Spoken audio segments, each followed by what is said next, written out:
भारत और पाकिस्तान के अधिकारी 23 मार्च को दिल्ली में बैठक करेंगे। ये मीटिंग दिल्ली में 2 साल बाद होगी। पाकिस्तान की ओर से बयान जारी करते हुए उसमें कहा गया था कि स्थायी सिंधु आयोग की बैठक में शामिल होने और जल संबंधी विभिन्न मुद्दों पर चर्चा करने के लिए पाकिस्तान के जल विशेषज्ञों का एक प्रतिनिधिमंडल 23 और 24 मार्च को भारत की यात्रा करेगा। बता दें कि स्थायी सिंधु आयोग की पिछली बैठक अगस्त 2018 में पाकिस्तान के लाहौर शहर में हुई थी। पाकिस्तान की तरफ से बढ़ते आतंकवाद के चलते सितंबर 2016 में प्रधानमंत्री नरेंद्र मोदी ने ये तक कह दिया था, blood and water can not flow together, यानी खून और पानी एक साथ नहीं बह सकते। इस बैठक की खास बात ये भी है कि जम्मू कश्मीर से अनुच्छेद 370(a) के समाप्त होने और राज्य को 2 केंद्र शासित क्षेत्रों लद्दाख और जम्मू कश्मीर में विभाजित किए जाने के बाद पहली बार आयोजित हो रही है। इसके बाद से भारत सरकार ने लद्दाख में कई जल विद्युत परियोजनाओं को मंजूरी दी है।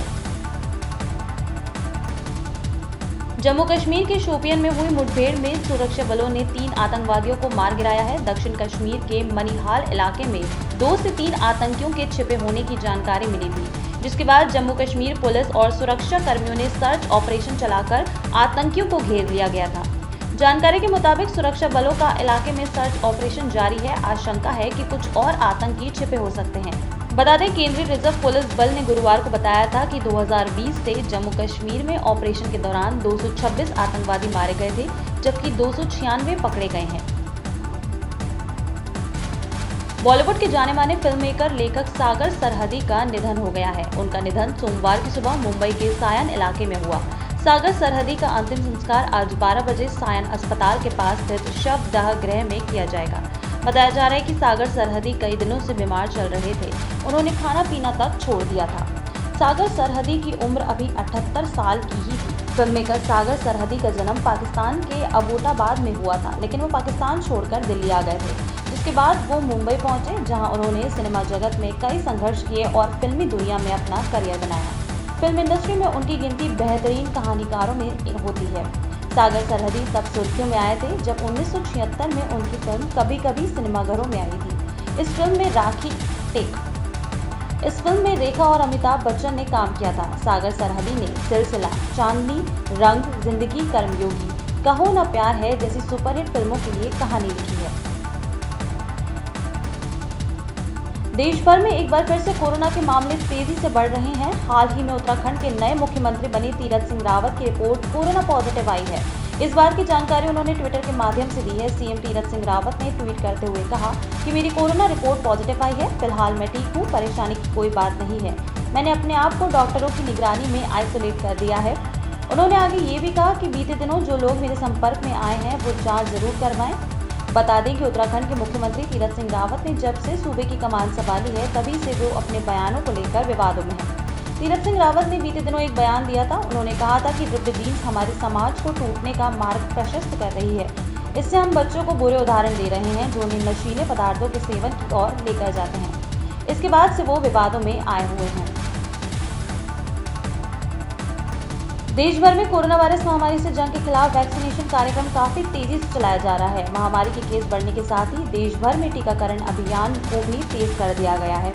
वहीं अब कई बड़े नेताओं के वैक्सीन का डोज लेने के बाद अब AIMIM के अध्यक्ष असदुद्दीन ओवैसी ने भी कोरोना वैक्सीन का पहला डोज ले लिया है। आपको बता दें कि कोरोना वैक्सीन की पहली डोज लेने के बाद असदुद्दीन ओवैसी ने देशवासियों से भी वैक्सीन लेने की अपील की है।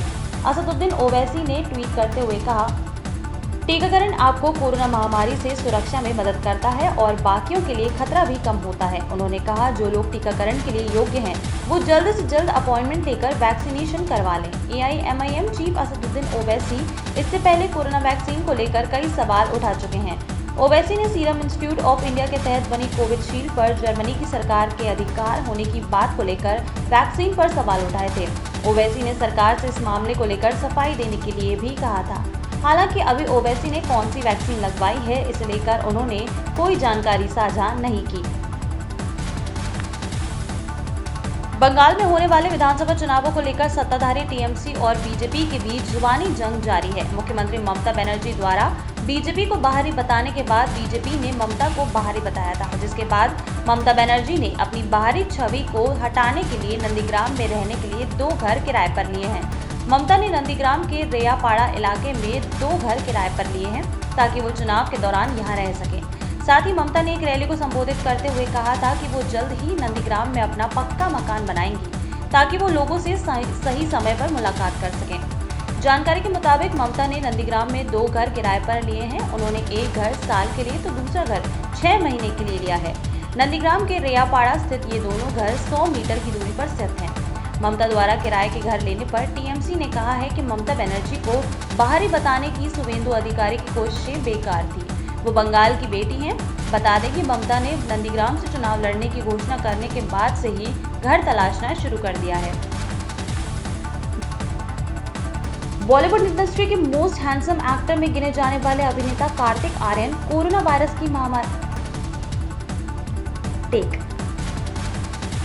बॉलीवुड के मोस्ट हैंडसम एक्टर में गिने जाने वाले अभिनेता कार्तिक आर्यन कोरोना महामारी की चपेट में आ गए हैं। बॉलीवुड में बेहद ही कम समय में छा जाने वाले एक्टर कार्तिक आर्यन ने खुद इस बात की जानकारी अपने सोशल मीडिया अकाउंट के माध्यम से शेयर की है। आपको बता दें कि एक्टर कार्तिक आर्यन ने अपने इंस्टाग्राम अकाउंट से एक पोस्ट साझा करते हुए इस बात की जानकारी दी है। वो कोरोना संक्रमण की चपेट में आ गए हैं। उन्होंने अपने अकाउंट से एक प्लस का साइन शेयर करते हुए लिखा है कि मैं पॉजिटिव हो गया हूँ, सभी मेरे लिए दुआ करो। महाराष्ट्र की सियासत में चल रही उठापटक के बीच ही एक बड़ी खबर सामने आ रही है। चिट्ठी विवाद को लेकर जारी विवाद के बीच ही महाराष्ट्र में मांग उठी है कि राज्य में राष्ट्रपति शासन लागू कर दिया जाए। एनडीए के सहयोगी रामदास अठावले ने ये मांग की है। खबरों के अनुसार रामदास अठावले ने केंद्रीय गृह मंत्री अमित शाह को एक चिट्ठी लिखकर इस बारे में विचार करने के लिए कहा है। आरपीआई पार्टी के अध्यक्ष रामदास अठावले ने कहा, महाराष्ट्र में कायदा कानून पूरी तरह से डगमगा चुका है। ऐसे में राज्य में राष्ट्रपति शासन लगाया जाना चाहिए।